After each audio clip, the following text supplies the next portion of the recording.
I need your help. We're going to do an experiment. And we are going to create the most awesome wave this opera house has ever seen. We're going to start here. Can you guys handle that? What? All right. So we're going to start here, bring it down, and we're going to come back. And just for clarity's sake, none of this like, woo, Be like, woo! Because this is TEDxMileHigh. All right, are you ready? All right, you ready? Set your stuff down. Because you know you got like 20 things you're holding on to. So set your stuff, your like cell phone and the, All right, you ready? All right. Woo!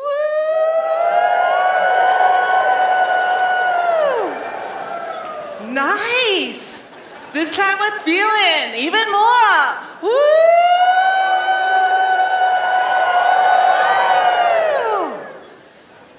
You guys are the shizzle. So if you wonder, what does emotional intimacy in the workplace feel like? It feels like this. This beautiful, connected, related energy. Because we know what emotional intimacy is between friends, family, lovers. Whether you're around a campfire or a kitchen table, or perhaps just holding hands. And we also know the difference between making love and having sex. So what about in the workplace? Well, it's the contrast between making a difference through your work and having a job. For years, we have been told, separate your personal from your professional lives. Keep your emotions out of the work. And we have tried. And we have created tremendous dysfunction. We've got passive-aggressive power struggles, right? And kind of some lack of interest in work as a whole. And yet, luckily, some organizations are really starting to get it. But careful. Because just because you have a tornado slide and gourmet snacks at a CrossFit gym, right? That's all just lipstick on a pig without emotional intimacy. Because emotional intimacy is the secret sauce for having extraordinary workplace culture. And there's a huge financial as well as emotional return on investment.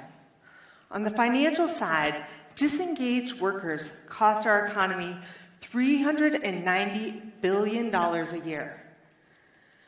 And on the emotional side, when people feel good about coming to work, they show up as better parents, better spouses, and better citizens. There's a huge ripple effect in our communities. I mean, just think about the last time you had a brutal day at work. I don't know about you, but I don't show up at home as my best self. Like, even my dog's like, yeah, thanks, Mom, I'll walk myself. And if it's one day, no big deal. But day in and day out, that's another situation altogether. I once had a woman, she told me, she said, there's days I would rather get in an accident than arrive to work. Every day we have an opportunity to create emotional intimacy in our workplace. But first, we got to throw down a few falsehoods.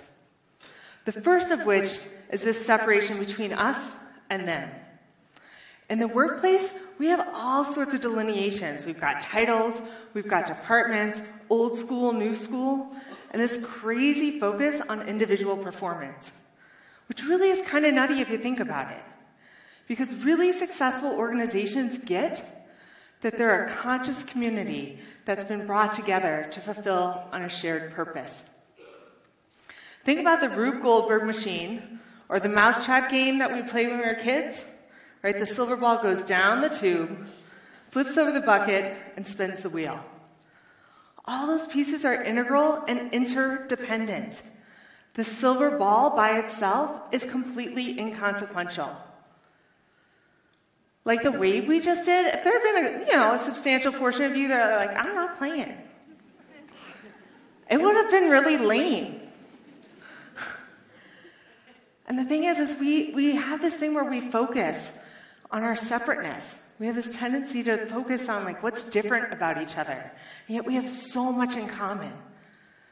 We all have the basic human desire to be known, to matter, and to be included. So don't stereotype. Don't accept any of it, including ageism. Millennials are not entitled. Boomers are not stodgy.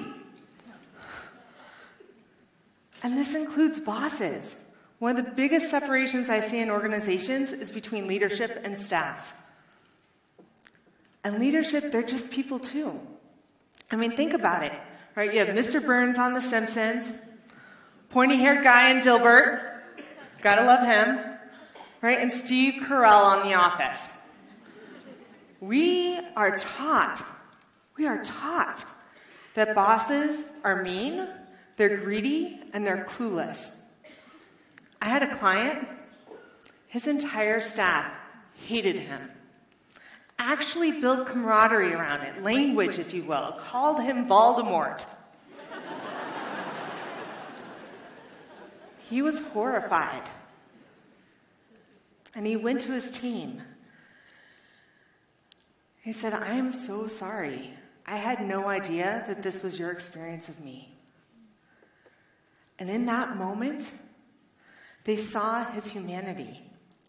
So much so that they gave him a standing ovation. Another falsehood that I want to speak to today is the separation between work and life, as if they're two things to balance. Like two separate things. Like really think about that. Because we spend an average of 2,000 hours a year working. That's our lives. That's our blood, sweat, and tears. Work is a part of our lives. So don't waste it. Don't think of work as something to just get through or where you have to just suck it up. Like instead, really get that all of your experiences, all of your circumstances, all of your choices have brought you to this place, to this time, to work with this team. This is your life and your 2,000 hours, so what are you going to do about it? The last falsehood that I want to just throw down is the separation between kind and candid. A friend of mine, she was an 80s working girl. She had on her control top pantyhose, sans undies, commando style, if you will. And unbeknownst to her, when she walked out of the bathroom, her skirt was tucked into the back of her pantyhose. And nobody told her. For an hour, nobody told her. And you know they were all talking to each other. Because gossip is one of the quickest and easiest ways to emotional intimacy. It's social superglue, and we all do it. And yet it's such a sloppy second to real deal meaningful connection. It's cheap, it's mean, and it plays us small.